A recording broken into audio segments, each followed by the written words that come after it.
Adventist नेपालद्वारा प्रकाशित दैनिक उपासना पुस्तिकाबाट आजको सन्देश। तपाईको नयाँ पुनरुत्थान भएको शरीर दोस्रो भाग। जयमसी। आज शुक्रबार डिसेम्बर 19 तारिक पुस 4 गते।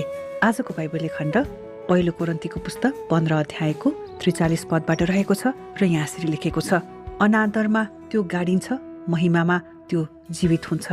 हामी महिमा शब्दलाई तेजस्वीको रूपमा अनुवाद गर्न सक्छौं। हाम्रा नयाँ शरीरहरूमा चम्कने गुण हुन सक्छ।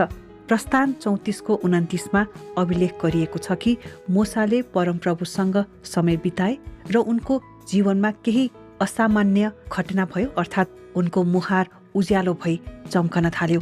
पहाडमा रूप परिवर्तनको समयमा येशूको जीवनमा पनि यस्तै घटना भयो। यो कुरा तपाईँले लुकाको पुस्तक 9 अध्यायको 28 र 29 हेर्न सक्नुहुन्छ। प्रकाश 21 को 23 हामी पढ्छौं कि नयाँ यरुसलेमको सम्पूर्ण सहर परमेश्वरको महिमा र पुनरुत्थान हुनुभएका ख्रिस्टबाट निस्कने प्रकाशले उज्यालो हुनेछ। दानियल 12 को 3 हामीलाई बताउँछ कि पुनरुत्थान भएका सन्तहरू आकाशको चमक जस्तै चम्कनेछन्। मत्ती 13 को 43 भन्छ, धर्मीजनहरू आफ्ना पिताको राज्यमा सूर्य जस्ता चम्किलो हुनेछन्।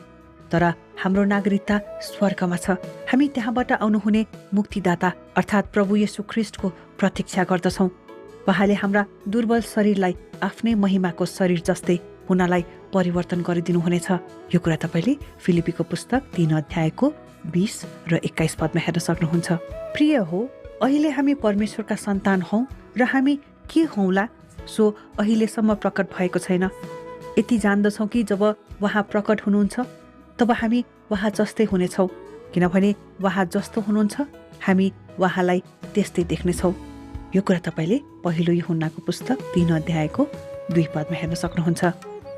एकजना पास्टर लेख्छन् कि प्रभु येशू ख्रिस्टले आफ्नो पुनरुत्थानमा हाम्रो आफ्नै पुनरुत्थानका लागि भुक्तानी, प्रमाण र नमुना प्रदान गर्नुभयो। जसरी हामीले माटोको मानिसको रूप धारण गरेका छौँ, त्यसरी नै स्वर्गको मानिसको रूप धारण गर्नेछौँ।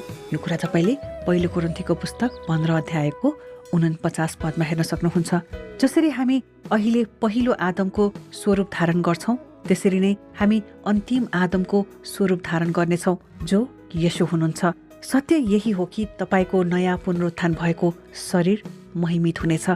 तपाईँको नयाँ पुनरुत्थान भएको शरीर महिमित हुनेछ भन्ने सत्यताबाट उत्साहित हुनुहोस्। आमेन।